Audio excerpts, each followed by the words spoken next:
దుర్గి మండల కేంద్రంలో పేదల పాలిట పెన్నిధిగా పేరొందిన వంగవీటి మోహన్ రంగా 79వ జయంతి వేడుకల్ని వైఎస్ఆర్ కాంగ్రెస్ పార్టీ ఆధ్వర్యంలో యువ నాయకుడు బండ్ల నారాయణ నాయకత్వంలో కాపు నాయకులు శనివారం ఘనంగా నిర్వహించారు. ఈ సందర్భంగా రంగా విగ్రహానికి పూలమాలలు వేసి నివాళులర్పించి ఆయన సేవల్ని కాపు నాయకులు స్మరించుకున్నారు. ఈ సందర్భంగా నాయకులు వెలిదండి గోపాల్ మాట్లాడారు. వంగవీటి మోహన్ రంగా జీవితాంతం పేదలు, బడుగు బలహీన వర్గాల హక్కుల కోసం నిరంతరం పోరాడిన ప్రజా నాయకుడని కొనియాడారు. సామాన్య ప్రజల కష్టసుఖాల్లో పాల్పంచుకుంటూ వారి అభ్యున్నతి ధ్యేయంగా పనిచేసిన గొప్ప నాయకుడిగా ఆయన చిరస్థాయిగా ప్రజల గుండెల్లో నిలిచిపోయారని పేర్కొన్నారు. శెట్టిపల్లి కోటేశ్వరరావు మాట్లాడుతూ యువతకు ఆయన జీవితం ఆదర్శప్రాయమని, సమాజ సేవ పట్ల అంకిత భావంతో పనిచేయాలని సూచించారు. అనంతరం నాయకులు మిఠాయిలు పంపిణీ చేసి జయంతి వేడుకలను ఉత్సాహంగా నిర్వహించారు. ఈ కార్యక్రమంలో వైసీపీ నాయకులు కటకం చిన్న వెంకటయ్య, ఎగటిల బుచ్చిబాబు, కటకం గోపాల్, తోటకూర వెంకటేశ్వర్లు, కార్యకర్తలు, అభిమానులు, గ్రామ ప్రజలు పాల్గొని వంగవీటి మోహన్ రంగాకు ఘనంగా నివాళులర్పించారు.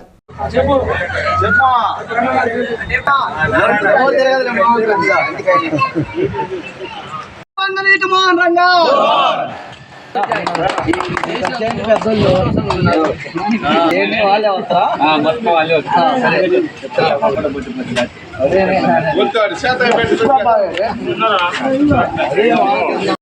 ఉన్నటువంటి రంగా విగ్రహాన్ని ఆయన జయంతి రోజున మరి ఆయన్ని స్మరించుకుంటూ ఆయన నివాళులర్పించడం జరిగింది. మరి బడుగు బలహీన వర్గాల కోసం, రాజ్యాధికారి కోసం మరి ఆ రోజున కాపునాడు అనేది పెట్టి మరి ప్రజల్లో ఆయన బ్రహ్మాండంగా ఎదుగుతున్నాడని అక్కడితోటి కొందరు అతన్ని మంటు పెట్టడం జరిగింది. అయినా కూడా ప్రజల హృదయాల్లో మరి ఈ రోజు కూడా చిరస్థాయిగా నిలిచినటువంటి మహానుభావుడు మరి వంగవీటి మోహన్ గారిని తెలియజేస్తున్నాము.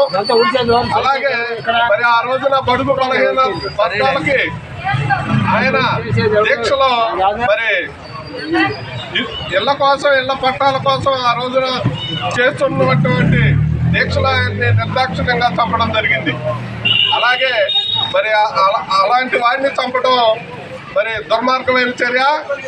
చేసిన పని మరి ఈ రోజున పెద్దలు అందరూ ఆయన్ని ఈరోజు బ్రహ్మాండంగా రాష్ట్రం మొత్తం స్మరించుకునే విధంగా ఆయన మనసుల్లో నిలిచిపోయినటువంటి వ్యక్తికి ఈ రోజు నివాళులు అర్పించడం దుర్గి గ్రామ ప్రజల తరఫున శుభాకాంక్షలు తెలుపుతూ